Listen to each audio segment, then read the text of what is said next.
Hi, and welcome to Two CPAs and the Mic, the podcast where we talk tax, finance, and all things related to business. Whether you're a business owner, working professional, or someone who wants to start a career in accounting, this is the podcast for you. Hosted by CCK Strategies partners Jeff Frable and Sara Mays, we dive into relevant business and tax matters with working professionals to make these topics less intimidating, relatable, and dare we say fun? Let's get down to business. Welcome to this week's episode of Two CPAs and the Mic. We are so glad you are joining us today. We are covering relevant business and tax topics, but we're doing it by applying straight talk with practical information and not all the jargon and stuffiness normally associated with our profession. I am Jeff Frable, a partner with CCK Strategies in Tulsa, Oklahoma. I am with my wonderful, incredible, and amazing co-host, Sara Mays. What's up, Mays? Oh, what's up, Frable? I got 3 descriptors this week. And notice I put the amazing. I can't not say amazing, so I put it at the end. Right. Well, my last name Mays is in amazing. So we have never talked about that. Right? We have never talked about that. I would like to know how long that's been working, Sara. And you can use that. Right? And you know the voice, the third voice on the pod, KP, what's going on? Oh, not much, guys. Good morning. Okay. Hello. Good afternoon. Good evening. Glad to be here. Whenever you're listening. You sound like the Truman. Good morning, good evening, and good night. Whatever I can do to bring a little joy. Right? Yes. I'm here for you. Well, like I said, we have another great episode today. We are talking about seamless relationship leadership. We're going to be talking about, maybe an easier way to say it is, how do you connect with others in your industry? How do you provide really good customer service with others in your industry? And we're going to talk a little bit about where the CPA profession is headed as a whole towards the very end. So I don't think you want to miss this episode. There's a lot of good nuggets that we're going to drop related to how we interact with others inside and outside of our own professions. We have a professional with us today that you do not want to miss. But before we get to her, we come up to the friendly banter part of our outline. So let's check in. Today, I thought we would call it Where in the World is ... Right. So nice. Christy, let's start with you. Where in the world is Christy Porter today? I'm in the Laurel Highlands in Pennsylvania. I am in a friendly hotel conference room and looking outside at this beautiful vista. I couldn't be happier. Now, where exactly is the Laurel Highlands? It's in Johnstown, Pennsylvania. And it's by way, as our listeners, I hopefully know by now, our daughters have busy lives. And I had the ability to take a road trip last minute with my daughter from Tulsa, Oklahoma to Johnstown. We left at 4:15 yesterday, drove in, and then we're going to go out to Summer's Best 2 Weeks. Shout out. It's a camp near this area and see our other daughter. And then I'm flying home tonight. Okay, nice. Christy, I grew up in Pennsylvania at least the first 14 years of my life. Yeah. I am still clueless. Closer to Pittsburgh or Philly? I would say closer to Pittsburgh. Okay. Yeah. Because that's where everybody, gauges things in Pennsylvania. Yeah. For the most part. Right. Okay. Yes. Okay. Well, I'm glad you're out and you're having a great time with your daughters. Thank you. Yes. Sara Mays. Where in the world is Sara Mays? My ... did not change. I am still in Tulsa. But I am working from home, and it is a beautiful, dreary day outside. Okay. It's raining pretty solid. Okay. I think it's pretty important. I think this is something that everybody really needs to understand. One of the reasons why we're in different locations is because our firm is actually, I maybe say, celebrating or observing what we call what was it? Work Your Way Week. Work Your Way, WYWW. Yeah. So we actually shut down, closed the office. Yes. And you're either encouraged to take PTO this week or work your own way. And so that's what Christy's doing. Sarah's living the exciting life of staying in Tulsa, Oklahoma. As for me, I am in Pennsylvania as well. I'm about an hour north of Scranton. So if you watch The Office, you know, my dad went to Scranton High School. That's awesome. I did not know that. Yeah, I've got family up here, and our guest, Kathy, was asking me earlier, or making a comment about going on vacation to Pennsylvania because I'm in an RV. I'm not on vacation. I am visiting my in-laws. But you have your new grandbaby with you. Well, we went to Richmond originally to visit Ollie. And then we drove up on Memorial Day, and we've been here this week. And the great thing was that Ollie and Mom and Dad and Truman the dog came with us up to visit, so we can introduce Ollie to his great grandmother and great grandfather. Wow, that's so cool. So it was really cool. Now, they didn't stay in the RV with us. They got to go into a hotel. But yesterday was a little stressful. Truman was sniffing around in the RV and came across some rat poison. And luckily, we caught him real quickly, but we rushed him to the vet just to make sure, because we all love Truman. And $500 in a pet stomach later, we know that Truman's okay. But yes, we are getting good Ollie time. Good. And we are going to get to see Ollie this weekend as well. So it's one of the nice things about CCK and our firm and the way we deal with our teammates and treat our teammates and things that we do to make life a little bit better and a little bit easier for them and more flexible. So it's been a good week, but we'll all be back in the office next week doing our thing. So with that, let's dive into today's program. We have as our special guest, we have Kathy Towne-Sautters with BDO. That's Baby Dad Orangutan. I don't know what the orange. Yeah. BDO. If you're in the accounting world, tax and accounting world, you know BDO is one of the largest CPA firms in the world. And Kathy is the relationship and client executive director. So what does that mean? We're going to get into it. She brings a wealth of knowledge and understanding in how to deal with people, how to connect people, how to expand relationships with people. But Kathy has over 25 years of experience in the accounting industry. She spans into marketing, practice management, education, and events. She's held leadership roles with regional firms, international accounting associations. I mean, she's done it all. She's even served on the as an executive director of the advisory board, which is a think tank of top industry consultants. I've never participated in a think tank. Those must be really smart people, and that makes Kathy even smarter. Today, she's part of the BDO Alliance, and we're going to talk about what that means.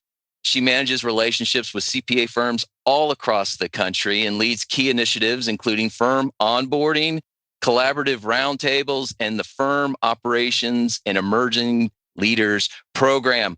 Welcome to the pod, Kathy Towne-Sautters. Welcome, Kathy. Thank you. That was a big lead up. That was a big lead up. It was a big lead up. And thank you so much for that. I love the banter. I just have to, because I was holding myself back. Jeff, there is a 1-800 poison control hotline for dogs. Did you know that? We did. In fact, we went through the conversation with the vet, how much to eat. And it's like, I don't know. And how much does he weigh? And we knew pretty quickly that it was probably safe, or not life or death, but we wanted to be sure, because you got to know this Truman. He's a special golden doodle. So I think he has his own social. Yeah. Does he have a social media page? His own social page? He did it one time. I have no idea what it is. I think so. I was a follower. Yeah. Truman's quite the character. But Kathy, we're honored to have you today. We've been working together for several years now, just to give our listeners an idea of how we came together. So CCK is getting ready to celebrate our 29th year anniversary in October.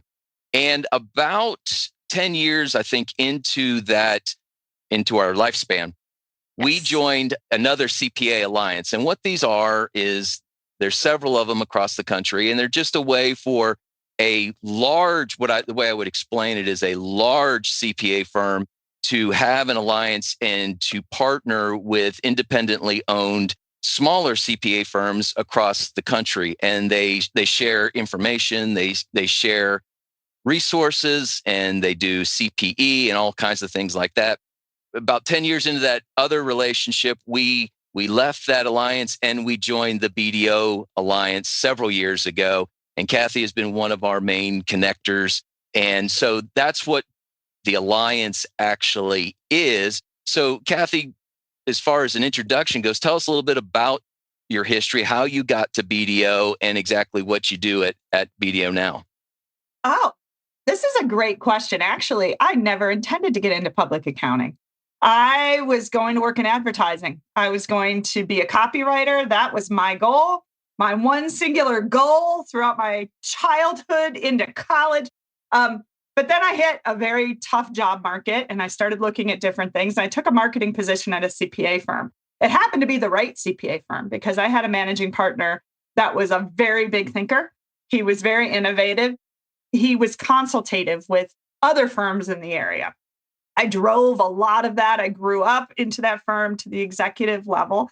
And after that, was looking to do something new. He was starting a new business, which was a think tank to the professions, pulling in some of the biggest names of consultants in this CPA firm space. And I could share them with you, but I don't want to name drop.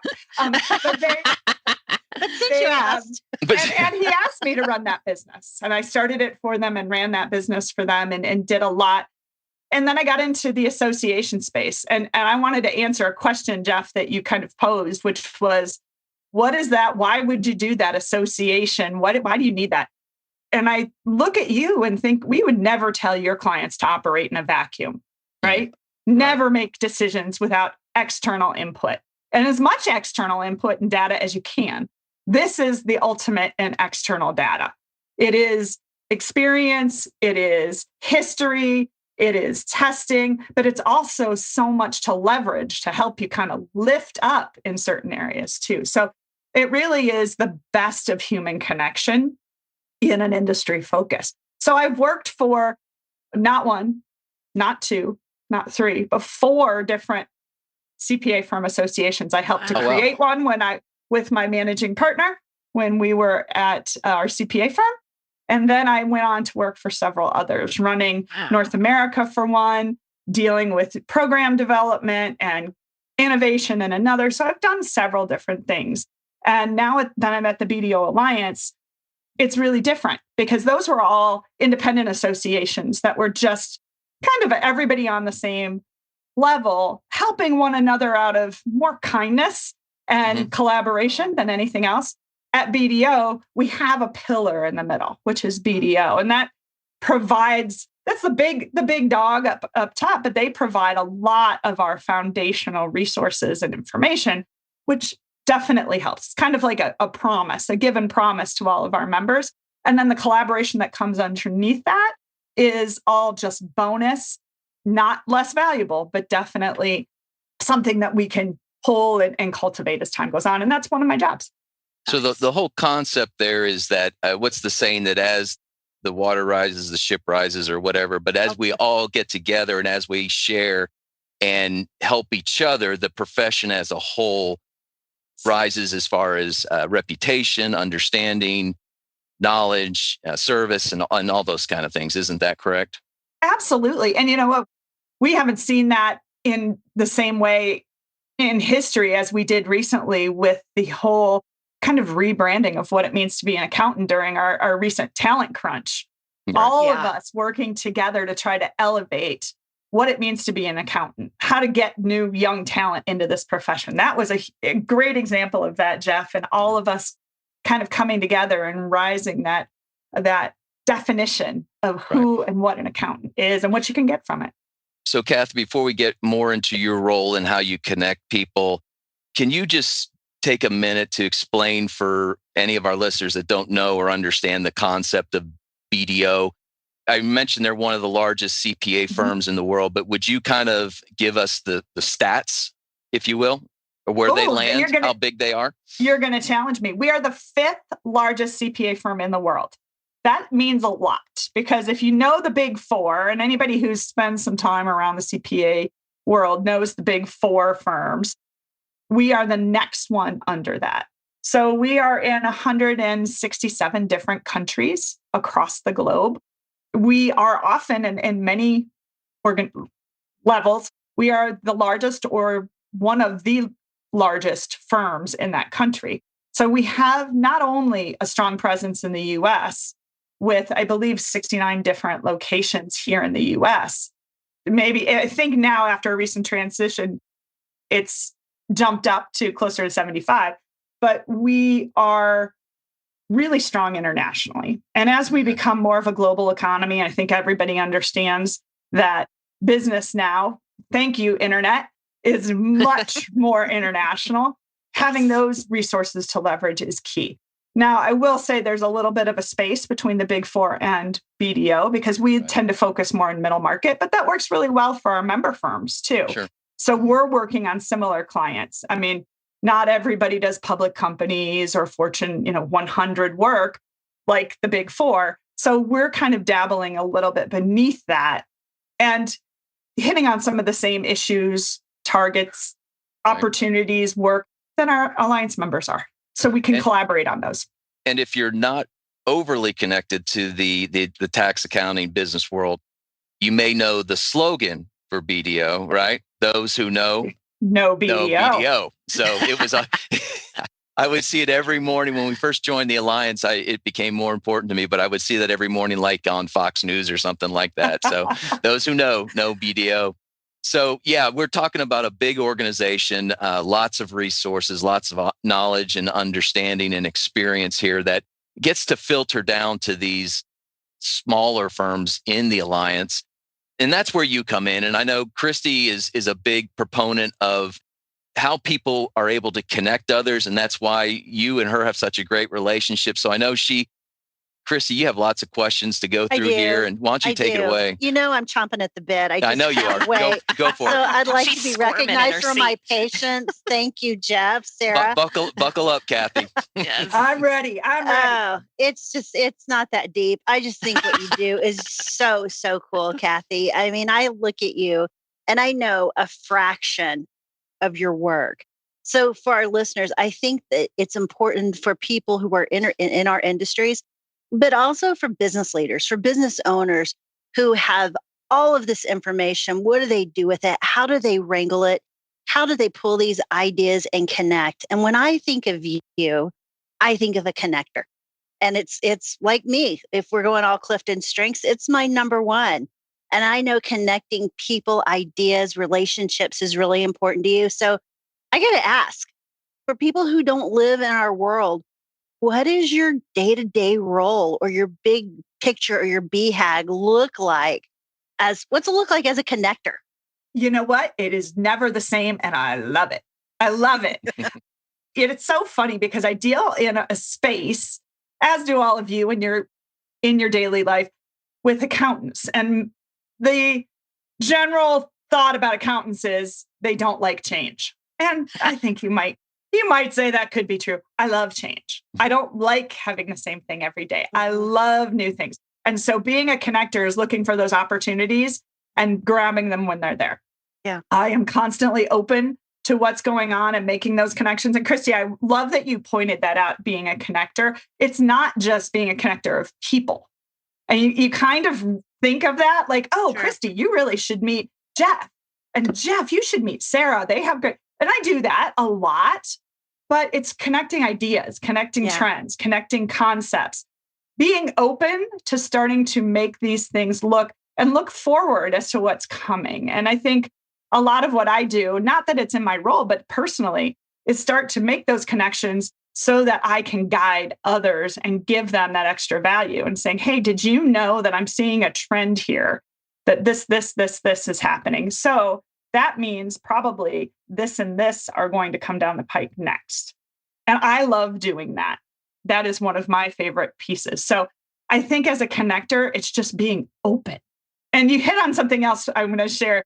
My LinkedIn profile, I put that I was a maven. And anybody who has read the book, The Tipping Point, it was The Tipping Point, yes, that has the Malcolm Gladwell term maven. That is exactly what I'm looking for. If I can't add direct value, I know somebody who can, and I try to make sure that everybody gets the most out of their life and optimizes and enjoys what they're doing. We have had so many cool people on the podcast, and we hear terms like, Jeff, help me out. Sarah, what was last week? Self-preservation. That was something that someone hit on. And we talk about how do we succeed with the scarcity mindset? And I think one of the coolest attributes about what you bring to organizations and to people is having that open mind, being really open to new ideas and how that ability to connect can influence and make a really positive impact on the businesses and the people around you. And it takes some people, we have to be really intentional about it. To you, it just seems really natural. Well, thank you. Is Christine this nice to everybody? Because I feel... No, I'm not. And they both know it. They both know it. She's the hype lady. Mm-hmm. The hype lady. So I'm going to ask, let's go a little bit more specifically within the Alliance relationship. Kathy, what should a member firm expect from an Alliance relationship leader, or just big picture from the member experience? Well, I would say we have what we call relationship directors or relationship principals that are assigned at the Alliance. And in different associations, whether it's accounting or medical or engineering, you have somebody similar to that. And their job really ultimately is to make your life better. I mean, I'm just going to say that in essence, if I look at the big picture, how can I help you solve problems? Yeah. How can I get you to resources that we have so that you don't have to recreate them or develop them on your own? How can I get you information that is going to make your business thrive or you thrive personally, both? Yeah. And those are kind of big picture goals. How you do that is somewhat personalized, but as advisors too, and I look at you as accountants, aren't those kind of the same goals that you have for your clients? So we're all in that service mindset of how do we help our constituency to be the best they can, to find their purpose. And I'm going to come back to this word, and I did not even intend to talk about this today, but I think if there's one thing, it's purpose. Good. Everybody has a reason for being here. Everybody has a reason for doing the work they do. How do you help them to focus on that? Yeah. And that's really our goal. Okay. Mic drop. We could be finished with that. I mean, purpose. Right. Purpose. Right. Mm-hmm. So much focus on purpose. When you think about what you just described, my words and my interpretation, you have this high level view, and you're able to take it deeply and identify some of those purpose and impact. Jeff, 100%. Sarah, isn't this just part of our mission statement of having a meaningful impact on business owners, people that can do something different and special? I think we need to celebrate that within all the businesses. But whenever we look at that, I'm thinking everybody needs a Kathy. Not everyone can have a Kathy, but what a benefit that would bring. How much value if you could have an open mind to bring someone in with these special attributes. So I got to ask you, whenever it looks like we talk about the client experience, we're all looking to create value. Where do you spend most of your time? Are you kind of a proactive planner, or are you a reactive problem solver? I know I spent a lot of time on that question. Thank you, AI. No. And I read that with some guilt, saying I am more of a reactive person than I would like to be. And I think do you fly by the seat of your pants a little bit? I like to. That's that's the change person. That's the change. I was going to say that. I'm comfortable with that too. That's not normal in our environment. We are outliers. We're outliers. But I'm also not a rule follower. I hate to say that too. So I work with a lot, and rightfully so. I work with a lot of rule followers because that kind of defines a lot of what accountants do. They have to follow the compliance, rules. You think? Yeah. So I'm not necessarily a rule follower. And I think that's a nice added benefit and a difference for me, from our members, and from some of my other team members who have come up the CPA firm ranks. Yeah. And I can balance that out. I have resources. I have a legal team. I have a ton of technical expertise behind me to balance that out. But I have the advantage of being able to do that. But to answer your question about being reactive versus proactive, I think that there's a lot of opportunity to become proactive, and I would like to. But in essence, for people in my role, you're only able to be as proactive as the others around you will permit and tolerate. Yeah, for sure. And there's a tolerance level. And as trust builds, that tolerance level rises, but it's constantly changing and rising. And things are changing and rising. We've got different issues that we have to address. So I think that I would love to work up here all the time, but I can't always do that. And, some of that interpersonal micro thought and micro connection and things that I do, they bring the highest value to people. So I think that it's both, honestly. When you talk about that, so much of it is timing. Yep. And I think we spend a lot of time overanalyzing. Why can't I do this? Why can't I dive in? And sometimes against that wall. Right. But I'm a golfer, and sometimes you just have to admit that I could sit and overanalyze it, and my golf swing may not be perfect right here in this place. And sometimes it's just chalk it up to timing and move on and do the best you can and meet your team where they are. And maybe later is when the time comes where you get that high level view and you can dive deep or whatever it is. But I find that sometimes it's just timing. It's timing. And it's the same with your clients too. I'm just going to say, as CPAs, your clients may not be ready for that. Yeah. Your clients may not be ready for you to jump in and say, hey, let's talk about your staffing structure and where you're going and your succession. Yeah. Maybe they're just ready for you to talk about what last month's revenues were and how you're allocating and what your tax plan is going to be for 2027. Like, they might not be ready for that. You have to adjust that slowly and build that trust to do it. But everybody's going to be at a different level. So Kathy, I had a question before we start getting into how you manage your relationships.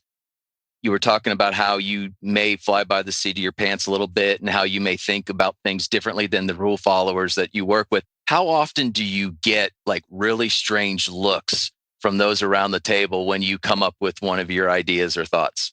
A lot. At first, it used to be more. And I've learned to kind of govern a little bit, because what you don't want to incite is that immediate roadblock, that immediate wall going up, right? As soon as that wall goes up, it's like, oh, no, now I got to either scale it or get back. So it is also easing people into that. Like, how do we find middle ground? And there's a little bit of a negotiation strategy. And what if and how? Give me your input. Like, you have to, there's some people skills in making these things work. But I do believe in authenticity, Jeff. And as I get older, have embraced that more and more. Clearly you have too. And I love the fact at this podcast that you're honest and you're saying, hey, I'm working from home today. I'm working from my camper. This is what happened with my dog. And I also believe people want to do business with and surround themselves with people who are authentic. They don't just want a robot. And especially in this age of AI, they really don't want a robot. Yeah. They're kind of sick of robots. So I think that's how we can also differentiate ourselves in the service business, is be real, be honest. And I love that you're bringing that here. So I appreciate you saying that, Kathy, because as you say that, I think back to when I started in the industry 30 plus years ago, and the partners, while they were great professionals and individuals and leaders, you would never have people walk into my office and have a conversation about whatever. I used to joke about when Sarah was not a partner, she'd come in and go, what up, Frable? And it's just, I was like, there would be times I'd be like, I would never refer to the partner back at the old firm as X last name. Mm-hmm. And I always thought that was an amazing part of our firm and who we are. And so I agree with you. I always, and I think all of our leadership in our firm tries to be humans. They try to be people. When they everybody has problems and everybody has their own stuff. And obviously you don't want to bring everybody into all that stuff, but we're human and we all just try to get along and be the best form of ourselves, showing up every day that we can be. So I like that the profession is actually going that way even more and more. So, and I think we're going to need to, right? Yeah. And I think all service businesses are going to need to, as we look at the disruption of AI and we hear all the foreboding predictions that are coming up about AI. And I'm sure all of you have read and heard those thoughts. The differentiator is you as a human, not you as a suit, you as Jeff, I like talking to Jeff. And Jeff genuinely seems to enjoy his job and what he does and get some purpose, going back to that, out of it, right? Yeah. And I believe he's doing his best because it fulfills him. And him doing his best, fulfilling his goals also helps me and benefits me. People don't put all of that thought into that, but they sense it and they feel it. And that resonates with clients, with people, with employees, with coworkers. So I think that is a huge part that we have opened up in our corporate environments to allow people to actually enjoy themselves. Right. Because they have a lot of different options. Right.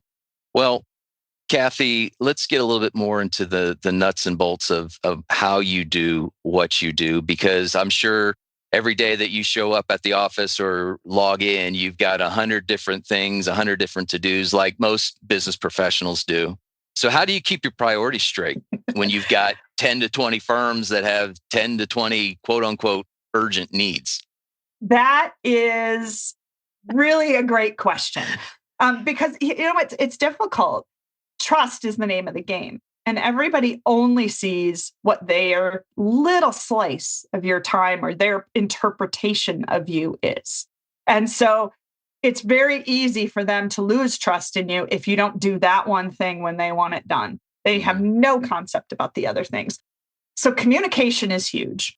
Let me get back to you at this time. This is what I have on my plate. I'm out of the office. Those kinds of things are really big. And I think we all struggle with that, by the way, in this 24-hour work cycle that we have with phones and you can't see my phone, but my phone and everything else, like family, life, campers, golf, dogs, and feeling like balancing, I've got to get back to this person now, and I've got to do this now. Prioritization is really interesting. And I think leveraging your team is a big thing. Being able to leverage other people and give them opportunities to help too. So those are two of the things that I'm really actively working on, is not having it have to be me. So bringing in other and giving them development opportunities to learn and grow, and trying to make sure that I communicate clearly if I can't get back to something. I am really getting better at using technology as well, and not specific tools, but I'm a huge fan. My Outlook goes to my OneNote now. You can just send emails to your OneNote. And it's amazing. I keep so much in my OneNote file. I keep organization. I set reminders. So I really love using that. And that helps a lot too. So you talk about trust and relationships. And this is what I would call somewhat of a shift, a visionary shift that our firm is going through in the last year or so, in our desire to be the best and most reliable CPA firm. How do you build trust faster? What's the fastest way to build trust with others, I guess is what I'm asking. Is it communication? We seem to think that it plays a big role, but is it the number one differentiator, you think, in building trust? I wouldn't say communication. I would say listening. Ooh, okay. Isn't that a form of communication? It is, but you could say I communicate because I talk at people all the time and I'm always telling. That doesn't build trust. And I think that is the one thing that we get wrong, especially with egos and advisors and consultants. Maybe not even egos. People just want to provide value. So you just talk at people. Expertise. Expertise and just saying, hey, here. But really, they might not care about any of the things that you just served up to them. They might care about something over here. And you never asked about it. You never listened. You never heard. So I think asking and listening is the number one thing you could do to build trust. Because then you have to act on it, right? You have to deliver. But if you don't really understand where they're at, going back to our earlier question about meeting people where they are at and where they are, then you really won't get them to trust you or be open with you. So you have to listen. Well, what I love about this podcast is when the co-host is going one way and the guest completely turns them upside down. Yes. Way to go, Kathy. Let's go. You can tell we have an authentic relationship already, right? Change, sorry. That's no problem at all. We're all about mic drops and pivots and all that kind of stuff on this podcast. So one last thing about... To bring it full circle, Jeff, just yeah, honestly, to bring it full circle though, the other part of that listening is connecting as humans and listening and saying things that are not just business oriented too. Yeah. Like I would say if I was doing this, oh, hey, Jeff, I see that you've got some cords hanging out there behind you. Are you working on Wi-Fi? What's going on back there? And you can have that human connection as well. So I think that's another point, subpoint A is the human connection to listening and being able to establish that relationship. And relationships are big. And I would say it goes beyond the normal or traditional small talk. I think we all hate small talk. It's like the same conversations with the same people about the same things. Yeah. And I would just rather get a little bit deeper, a little bit quicker than just saying, so how's the weather today? That type of thing. Or how are you? You also have to be careful in what you bring up, though, because you have to be ready to find things that are not common. For example, if I were to say I grew up in Ohio and I'm an Ohio State fan, that might not go very well with Jeff, who grew up in Pennsylvania, right? Or Sarah, someone in the state up north. You have to be careful of that in Oklahoma, very much so. When you're either OU or OSU, and those can be fighting words. So exactly, and that's what I was just going to say. So, and you have to be ready also if there is conflict there to be able to handle it and to be able to rise above it and be like, that's a simple kind of silly thing. But I've had people get very angry at me, especially from Michigan, to be honest with you. When they find out that I'm an Ohio State fan, they kind of put an X through my contact. It probably isn't a good reaction to go, really? You're that concerned about it? No. Yeah, you can't. You have to just laugh it off and then say something nice about Michigan. Well, let's talk just a little bit about that component, because you deal with many people across the country. So how do you create the consistency in the experiences that they have with the Alliance and still, what you could say, personalize the relationship? Yeah, that's a really interesting thing, because the way we are situated is we are very regional in our approach. And you will know this, but a lot of organizations are, in that you have somebody, even say service lines for an accounting firm or for a service business. You might have somebody who's over tax and your client works with the tax professional, but you're an audit, or a CAS, leader. So your client is working with these other leaders. And the same way with us, we have regional representation and they have personalities and approaches. So it's difficult to make that consistent across the board. But what I have done, and again, this is an evolution, is try to find those consistent processes and friction points across in our organization and things that we hear from others so that you can sand them down and you can make it smooth for everybody. And you can rest assured that if one person is having this issue and another person is having this issue in one space, it's probably echoed throughout the country. You just haven't heard it yet. So there's an operational component to this too. And saying, hey, where internally do we have things that are like pins in somebody's side? Maybe it's getting bills. Maybe it's how things are delivered. Maybe it's just timing on something. You have to try to dig into it. And you have to be willing to listen to a lot of complaints and solicit complaints in some ways so that you can find that. That's the not so fun part of the job. But I'm sure you handle it well and handle it with grace. And sometimes, most of the time, even a smile, right? I try. I try not to let it get to me like my fault, because at first you own it. Yeah. And that's hard. And you have to own making it better. And that's the part that is really that transition. And what's interesting, the difference between what we as CPAs do and what you do in your role is the gut checks, the anxiety, the issues that we face with our clients. Your clients are basically the CPA firms. So you have the same experience as we do. It's just with a different sect of people. Absolutely. We do. Trust me, we know when your busy seasons jump up and different deadlines.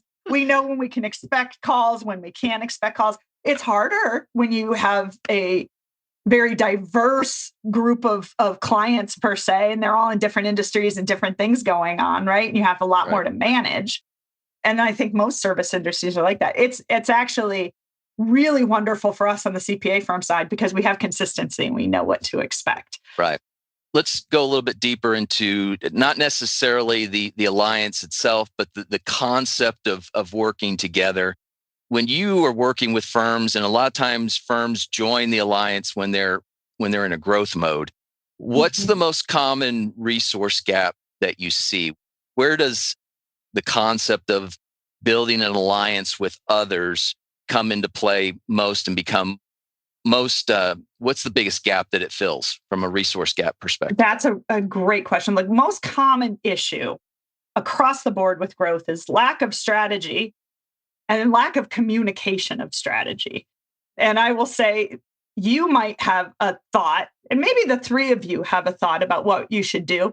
You don't share it with other people, and you don't share it all the way down. So you are alone are carrying that strategy when everybody else is kind of fighting against it, doing their own thing.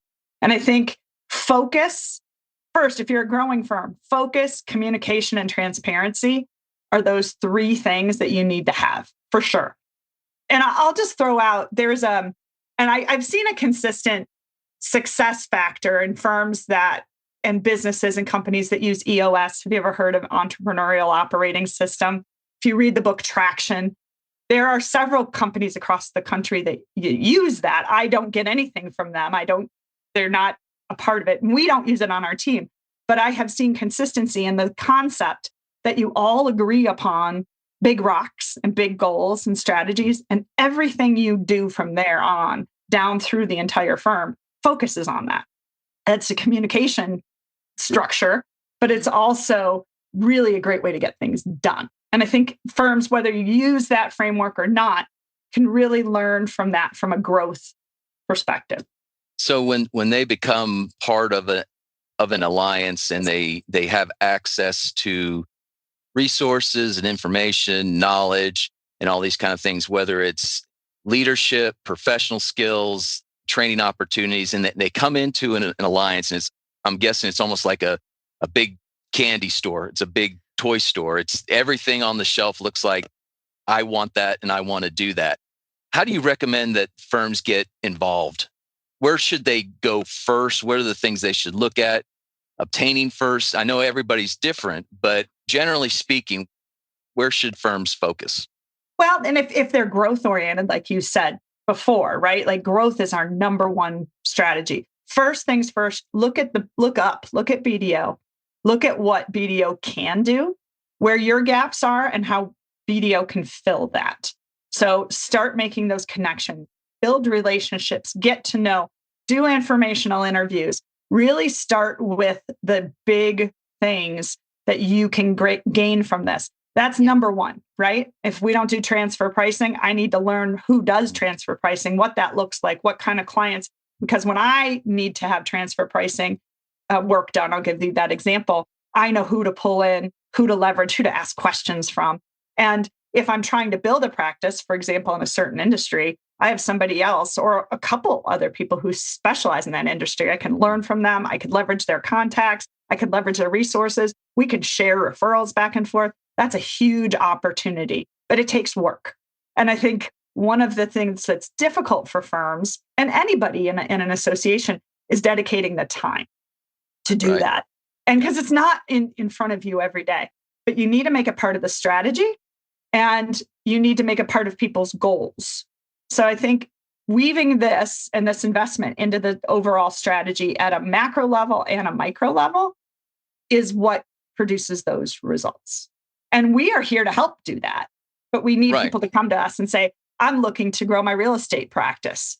And here's what I do. Here's what I want to get to. How can you help me? Where can we go with that? And advice and technical depth is another opportunity. We know this in our alliance, again, in any association.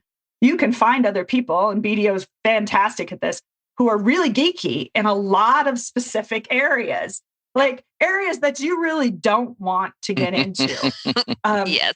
And that's okay. But you can leverage their knowledge and you can leverage them as a part of your engagement and as part of what you're doing so that you can go after bigger work. You can focus on those relationships. You don't have to like go, oh, it's 10 o'clock at night. I got to research this because I really don't know what's going on. I got another 4 hours of research. You have these people to help you do that so that you can focus on what matters most to your clients, what matters most for the opportunities at hand. So I think this is really a huge leverage point that firms don't take to the next level. They think of it as putting out existing fires instead of building new opportunities. Right. I know one of the things that I often tell prospective clients is, first of all, I don't know everything. I don't know close to everything. And I've gotten extremely comfortable in the last 10 years of saying, I got teammates. I got trusted teammates. I had a call yesterday. Gentleman has a international question. I'm like, nope, I don't know it, but I've got an awesome partner who's an expert. And we have that within the four walls of our firm. But I always tell people, if we should come across something that we don't know within the four walls, we have this alliance we can go to. So we can you're never really going to outgrow us as a 120, 130 person firm. You're never going to outgrow us with the need for information because we can always go one step further. We can truly take care of you from cradle to grave because of these additional resources.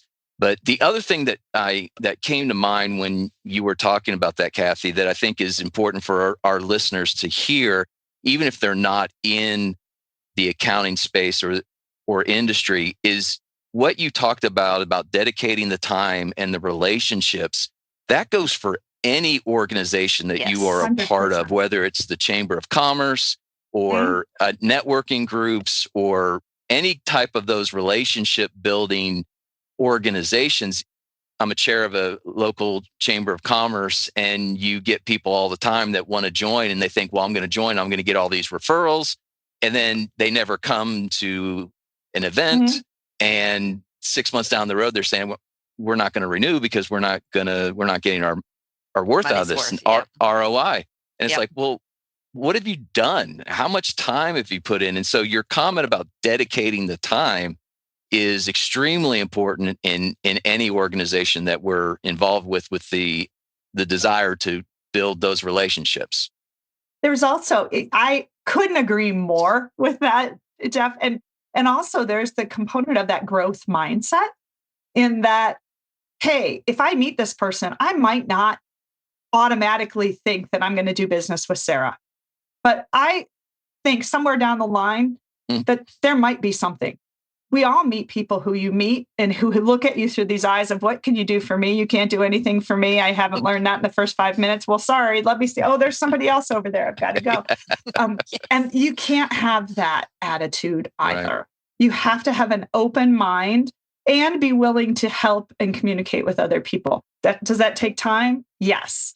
You're not going to get immediate results, but that's also how you build your brand. And that's important for professionals at all levels. Yeah. Exactly. Well, Kathy, we want to get a little bit into the profession and where it's going as a whole. And before anyone who's listening that is not in the profession wants to click off, I think the things we're going to talk about apply across the board to all kinds of industries. And Sara, do you want to go through this part? Are you good with that, or? Yeah, but I'm right. I saw you taking notes. Do you I know. Do questions first, or do you want to wait? No, I was just taking notes. So my brain is kind of like, I don't even know where to go next. But yeah, but I will say I can lead on this topic where it's going, because I feel like the profession is going, more advisory. I'm hearing that all over the place. But I think everybody has a different definition of what advisory is. So you're shaking your head. What's your definition? Yes, Kathy. What is your? I know that's not one of our question outline, but it's a big one. Yeah.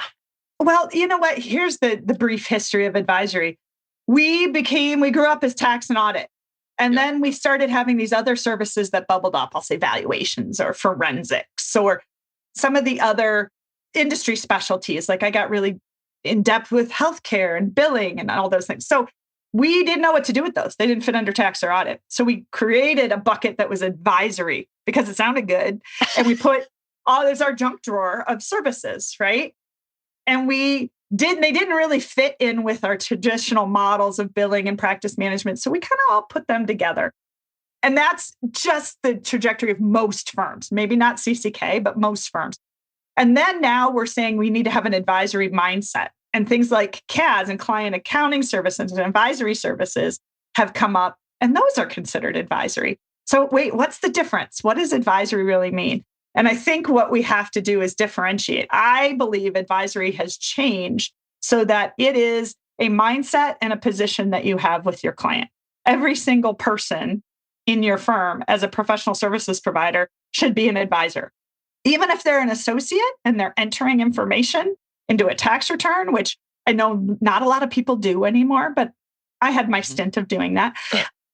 But you should be saying, oh, I noticed that this. Hey, go to your partner and say, I noticed this. From what I understood from our last training, X, Y, and Z. You can always be connecting those dots. And that's the idea, is we want to train people to think beyond that. Think beyond the compliance to that advisory level. Provide options. And it was funny, we had a discussion at our Alliance conference this year in one of our breakouts. It was an advisory breakout about how to position yourself to be more advisory. And the idea is our clients can go on AI, or people can get information from AI directly. But what you need to do is always add a value. And here's your tax return for the year. And here are some takeaways that we noticed, or here are some things that I might call out.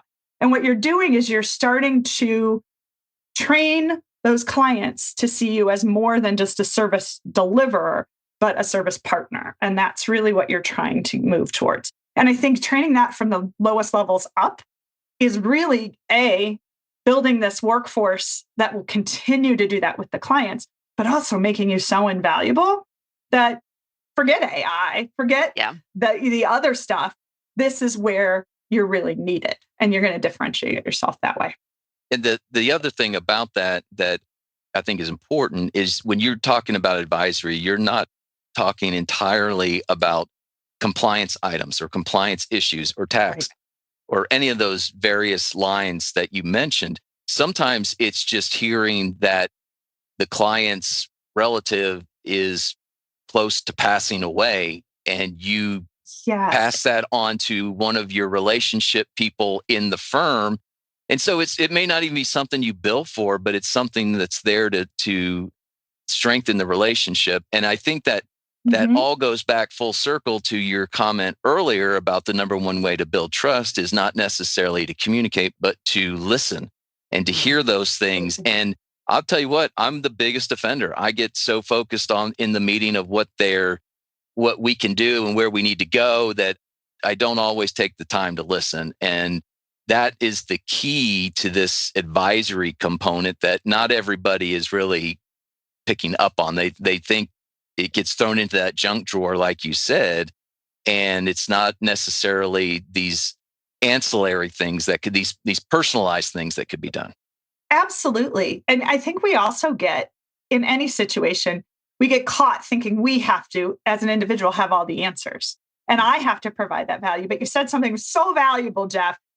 You feel comfortable enough, and we as professionals should, to say, you know what, you shared some really interesting things. This. I think there's something here, but I am not the expert in estate and trust planning. Let me go back and pull in a couple of my team members, and let's come back to you with some thoughts. Can we set up another meeting for more?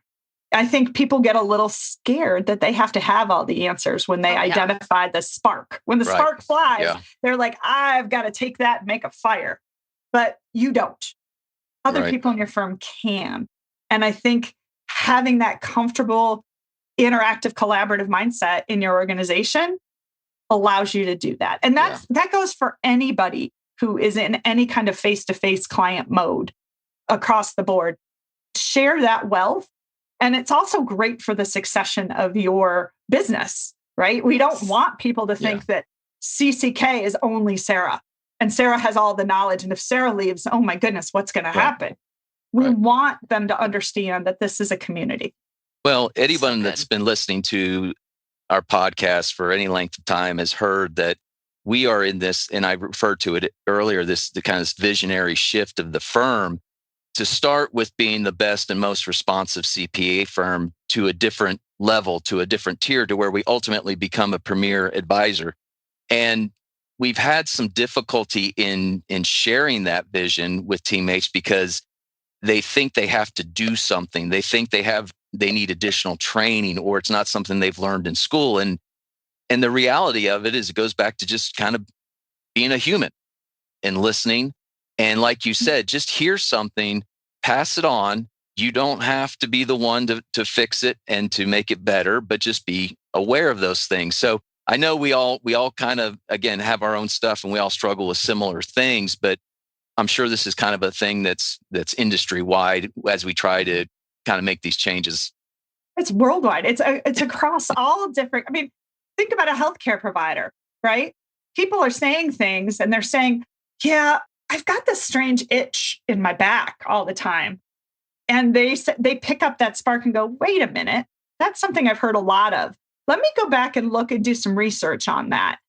Or let me talk to a dermatologist. And they came back and said, that's a common nerve problem that happens with women of a certain age. This literally happened to me, right?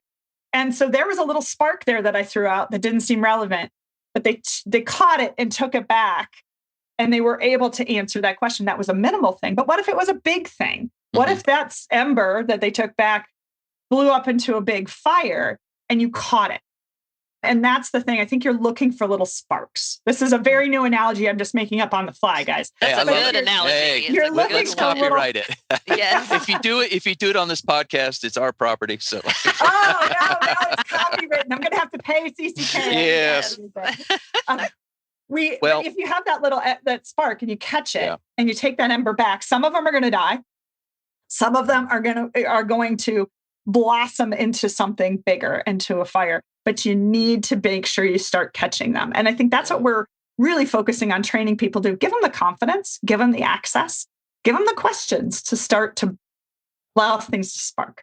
I can't wait for next year's BDO conference when that shows up on one of your slides or something like that as an illustration. So you're going to come with your handout. Yeah. Well, you know, Kat, I'm going to put in the plug right now, Sara. Kathy, one of our goals is to do a live podcast at a BDO conference. So let's do it. Let's do it next year. Let's do it next year. One of the things we talked about was having a podcast table. So you're going to be the first one. Okay. All right. Well, let's talk about another item that is big in the industry, not only ours, but everybody. It's the dreaded two words, AI. And I don't want to go into a whole lot of questions about this, but give us just kind of your overall view of what is going on in the industry with this. What are people facing and what they need to do about it? Or think about.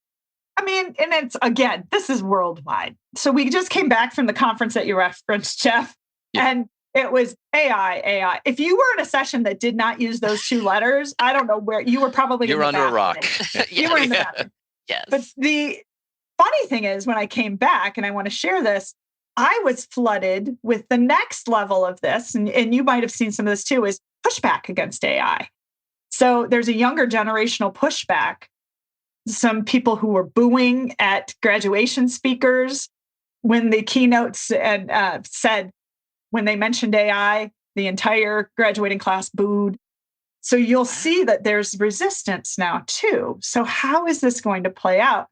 But in my daily life and seeing in professional services in general, the discussion is, how do we use this so that we remain competitive? And I understand that that is an absolute need for any business, is to be able to compete with those that are, however you do it, right? And maximization is one thing. That's great. Being competitive and keeping up is also another. So I would say the first thing that firms are doing is they're putting not just the cart before the horse, they're putting the trailer behind the cart before the horse. And they're going in, and it's just first to market. They saw these bright, shiny new tools, these individual service opportunities. And I can name them, but I won't. But things that came to market first and said, oh, that's AI. I want to pull that. I want to buy that. And they put that in, and they put this in. And they put that in. And then they realized that they didn't have any kind of governance. They'd have no rules or backdrop or training for people about how to use it, why to use it, where to use it, how to deploy it. And now they're thinking, if we're going to take this forward, we've got to look at this differently. And so there's hopefully, and I think firms are starting to figure out, we need to go back and look at a strategy about this. It's just changing so quickly. We are not known in this profession for moving fast on anything. I had a former association lead who would say, it's not just slow, it's glacial. Glacial pace.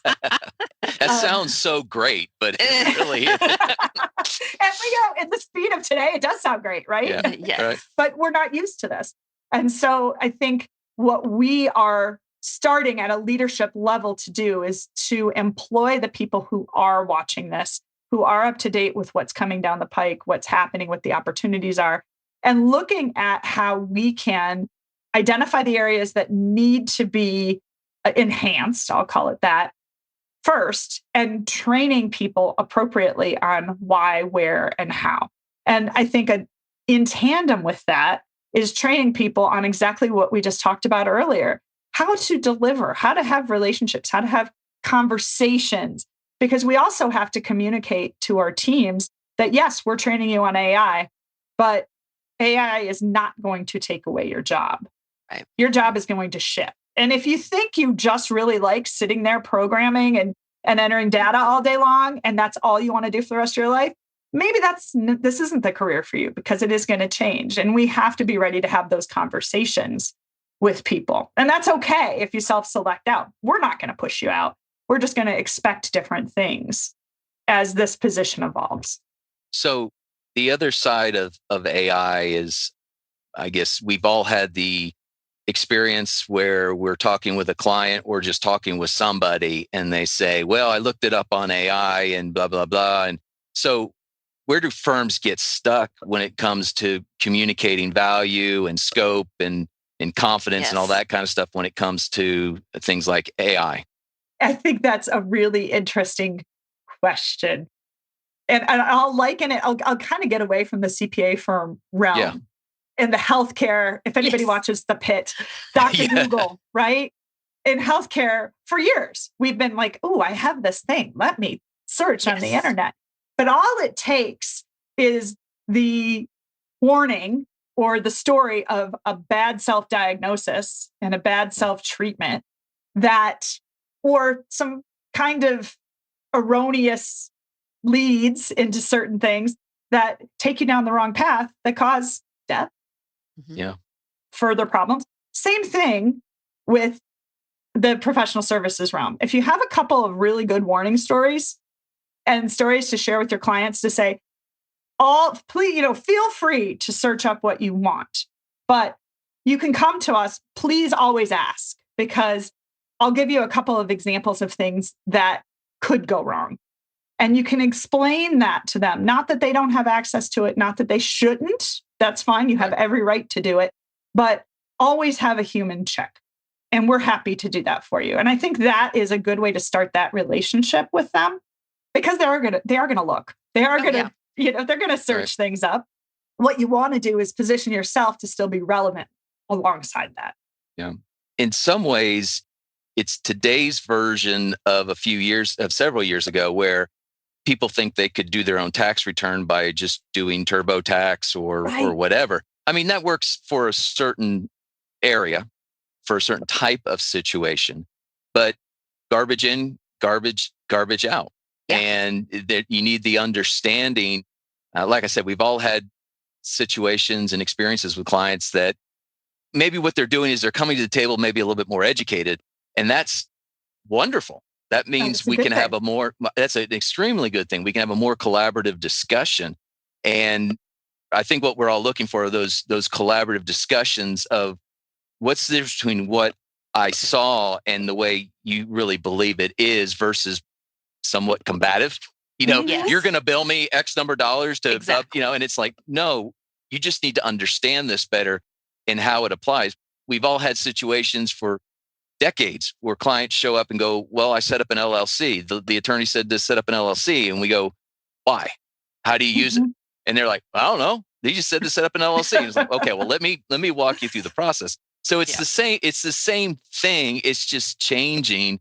The situations are changing as we go into this type of the AI era, I guess we should call it. So you're absolutely right. This is the same. We're just balancing it out. And I think relationships and trust come into play too. You want to make sure that they don't think, like I hear a lot of people say about their doctors, they just want me to set up another appointment so they can get another charge, da. And I don't believe that that's the case all the time. But the same with you, to say, okay, this is why. Exactly what you said, Jeff. This is why I want to have that time with you, because now we can elevate these discussions. We can get a better ROI for you on this or that, or we can make sure that you're being protected here. We can elevate this. And here are some warnings as to why you want to do this. A little bit of shock value is not a bad thing. All right, next topic. This, again, it goes beyond our industry into all kinds of industry, but ownership shifts and next generational leadership. I guess let's just sum it all up with one question about what we'll call next gen leaders. What do they want that previous generations didn't really prioritize? The first thing they want is technology. They want technology only because they've been brought up with it. It is part of my son who is now 20 years old, had an iPad in kindergarten, and they used their iPad for everything. They did not have paper. Now think about that entering the workforce, right? They have always had technology. It is part of how they think. It's part of how they evolve. It's part of how they problem solve. Not having that says a lot to them. And it says a lot about the investment. Now, a retiring partner or somebody who's getting towards the end says, why do I want to invest in that? Yeah. Like, I don't need to, I want to keep this because I want to get the value in the firm rather than invest and spend money. But the honest truth is, if you don't look at technology and drive that forward, your future investment and your retirement payout are going to rely on that because you're not going to be competitive. But you need those people. You need to keep bright people who are smart and tech forward, engaged, and innovating in your firm. And I think that's the number one thing that I heard here. The second thing I think is transparency. I can't tell you how many wonderful firms, I will see emerging leaders come up, and I lead our emerging leaders roundtable. So I hear a lot of different stories from different places. And they'll say, I have no idea what partnership looks like. I have no idea what's involved. I have no idea what a partner is supposed to do. What are the requirements? And, Does that sound familiar, by the way, Sarah? I'm a senior manager. Yes. Yeah, Jeff, we'll tell you later. But there's such a lack of transparency with the team. And I think the number one thing that we should do is we should be training everybody in the firm about the economics of how a CPA firm or a law firm or whatever kind of business you have, what are the economics and how does this all make money? Because we all need to be contributing to that at our level at any place and time in the organization. If we don't understand that, then we are not doing our part. And I think communication, transparency, strategy, goals, all of that, all the way down, that is what they want. We have been struggling with that, Kathy, for the last few years. We do a pretty decent job of throwing out kind of the metrics that need to be hit. And so for our up and coming leaders, it becomes, well, if I hit this metric, then I become partner. And we haven't been best at communicating the big picture. It's not just the metrics, it's how people in the firm look at you. And we always go back to when they announce that X is partner, is most everybody going to go, what? Why? Or are they going to go, yeah, finally. And not only that, but it's you mentioned it's the economics of the firm. We need this to make economic sense for the firm as a whole. And we are really striving to put those things out there in a better manner, to be more transparent about those things. Because, I mean, when I was up and coming, I just was like, I just want to be partner. I don't care. And I'll just do my job. But there's, especially with the younger generations, there's more of a sense of being, more of a sense of community, more of a sense of purpose and all this kind of stuff. And all this becomes extremely important. So I guess that's what you're saying and what you're seeing. Yeah. And I think at a simpler level, you think about it, if you work retail and you don't realize that the organization or the store makes the most money on tailoring, and that they have this certain shirt on sale for like half of what they could to get people in the door. And all you're doing is giving people that shirt and having them walk away. And you think you're doing an awesome job because they're buying tons. Those shirts are flying off the shelves, but nobody's getting anything tailored. And that's where you make your money. Simply, right? You're failing. Yeah. You're failing the organization. But they have no idea because you measure transactions, for example. Right. So they think their metrics are up here. They're killing it. I deserve to be a partner. In fact, I should be an owner of this store. So that is what we're essentially creating when we don't communicate that. Additionally, you also want everybody to know what your goals are and why. And having that shared understanding and shared vernacular is super helpful. Yeah. What we measure is what we get. That's what we're going to get. And you can't measure things like relationships, so that firms struggle with that. Yes. Yeah. Well, I'm telling you now, if someone stopped listening early on because they thought this was just going to be about the CPA industry, they're clearly mistaken. And there's so much good stuff. We've talked about AI. We talked about next gen leadership. Last area I want to touch on, and again, this is not just an accounting industry item, and it's another sometimes dreaded 2 letters. Not AI, but PE, private equity. So let's talk about that, just what's going on in our industry, what's real, what's the hype, what improves a firm, where's there friction? Talk a little bit about that. Wow, there's so many questions in that. I know, and do it in 5 minutes. So I'll just share, like, we are late to the PE party. Most of your listeners and clients have been impacted by this, a lot of them already, and in positive ways and negative ways and unique ways. And I can speak very clearly to what's happened in the CPA space, because I think it's probably a similar trajectory. But what's happened is we have had less and less people coming into our profession. There's less succession. There's a whole lot more to think about. The game, when retirees at this point, or managing partners or leaders, the game when they started in this profession and the game that they're playing now, it's like the difference between hopscotch and Monopoly. It's 2 different things. Yes. And so there's a lot of people are saying, whew, I just can't do it all. And I need some help so that I can focus on my jumping versus on my real estate strategy, or I can, vice versa. I can do just one. So the idea is PE comes in and with funding and with support, they will provide resources. They will buy your firm or a portion of your firm and provide the resources to help. That's a great opportunity in some firms. In other firms, it's not based upon their work. And you know what? Everybody's got a different need, a different footprint, a different value stream. But what I will say, it's very difficult to get a straight answer as to what is real. Because it's kind of like, I was thinking about this morning, another fun analogy, you can own this one too. It's like buying a car from somebody. They're going to tell you all the great things about that car because they bought it and they want to sell it to you, right? They're not going to tell you, well, they really should have moved this from the gear shift down to the floor and the console. And, I really wish this got better gas mileage. It's really not great on gas mileage. And I think there's some scratches over here. Did you look underneath? They're not going to tell you that. They're going to want you to buy the car. And rightfully so, that's their job. Once you become part of that organization, your job is to get more people and to grow.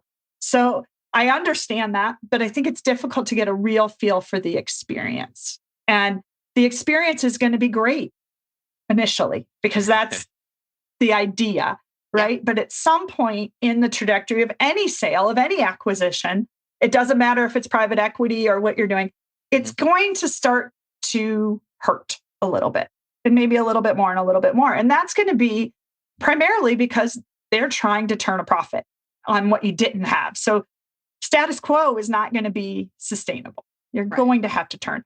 And so the question is it good change? Is it change that's tolerable? Is it change that everybody is on board with? Is it managed properly? Is it done well? Can you retain people and their interest and their drive?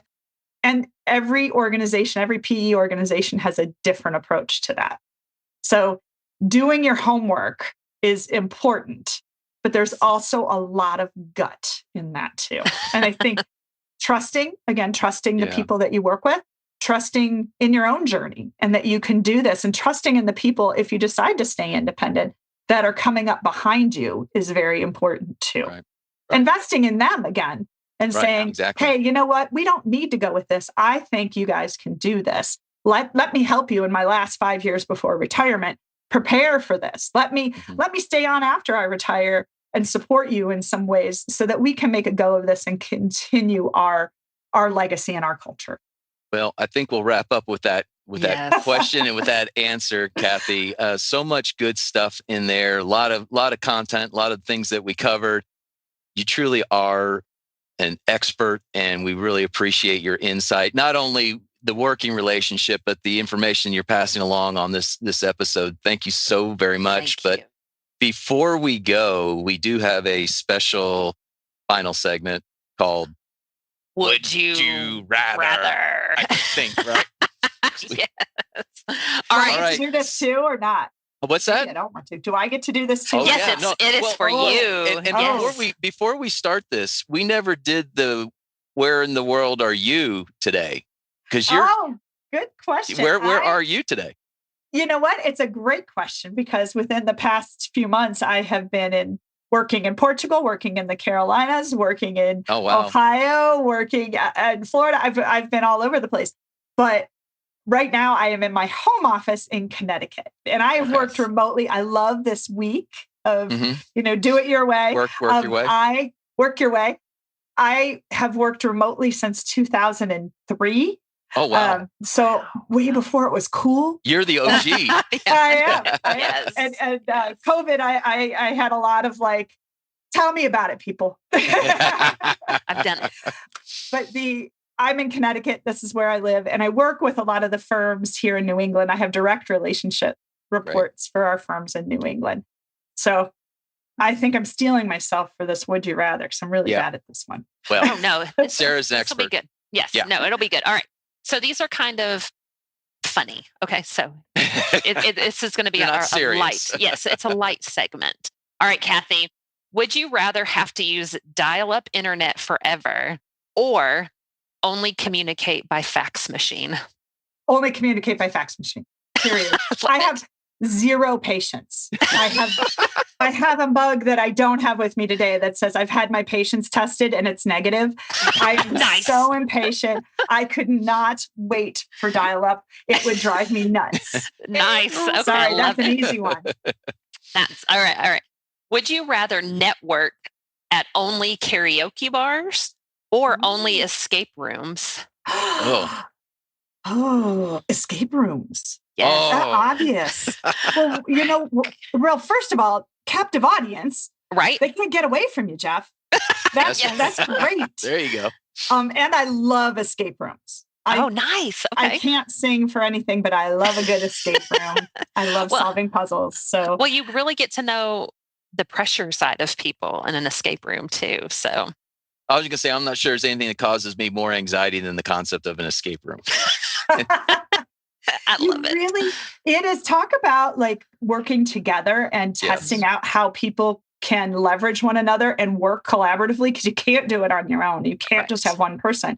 So it's a really great test of how the team works together. I'm fascinated by them for a lot of reasons. Nice. All right. Would you rather always walk with squeaky shoes or walk with wet socks? Squeaky shoes. These are easy. Yes. And wet socks. Right. I know. All right. Would you rather do TikTok dances every day or explain AI to your parents? Oh, that's good. Well, I just came from a week with my parents, and I was trying to explain a lot of things TikTok very real dancing for you. is definitely preferable. Yeah, Okay. yeah. See, yes, I know. I know. I feel you. I'd be doing TikTok dances too. I actually had it real quickly. I had a conversation with my father-in-law this week, and part of that was him saying, "I don't trust computers." See? Did he say it when you were on the phone? Your right? Yes. He's got a track phone. Oh. I love it. That's great. Last one. Would you rather lose your luggage with every flight or sit next to a loud talker? Sit next to a loud talker, I think. Can't lose my luggage on every flight. I travel a lot. Yeah. And that would not work well for me. I feel like I could tone out some people pretty well, or I can turn up my AirPods. Put those earpods in. Yep. Yeah. So yes, and I've had a lot of loud talkers too. But these are great questions. Well done. Thank you. Well done. All right, Jeff, I got it. I'm done. So you're can done. Wrap it up. Yes. I'll wrap it up. Kathy, thank you so much. We've had so many great conversations and great nuggets of truth here in this episode. Not only that, but we've been able to copyright some information, and and not to mention that we're going to broadcast from next year's BDO conference, and that this is I'm saying this is the best industry podcast you have been on yet. Yeah, thank you. I'm just setting you up for everything here. Everything we've dreamed of, we're just getting confirmation. It is. This was such a fun experience. You guys are great at this. Thank you. We very much appreciate you coming. For our listeners, we appreciate you listening. And if you have a comment or want to share something with us or tell us how amazing we are or how bad we are, please email us at podcast@cckcpa.com. That's podcast@cckcpa.com. If you've got an idea for an upcoming episode or have someone that you think would be great to be on this, we're open to all kinds of things. Like us, share us with a friend. We'd love to grow our audience. We just want to share good information and not be stuffy CPAs is really our tagline. So special thanks as always to CCK Strategies for allowing us this platform to do this. We very much appreciate it. KP, she had to jump off early. She's got family things she's doing, like she said. So we appreciate her keeping us on the straight and narrow, as we always say. Robert Mays for your intro and outro music. Clarence Fisher with Tulsa Internet Marketing Services. To you and your clan, thank you for always getting us edited. And to our incredible administrative teammates, Emily and Dashajanka Ferguson. Boy, I had trouble spitting that one out this week. They always get us across the finish line, and you are truly amazing teammates. So again, thank you for joining us this week, and we look forward to you joining us next time when these two CPAs get together to have a chat and you get to find out who's on the mic. And that's a wrap for this episode of Two CPAs and the Mic. If you found today's episode helpful, please subscribe, share, and leave us a review. Have questions or ideas for a topic? Reach out. We'd love to hear from you. Email us at podcast@cckcpa.com.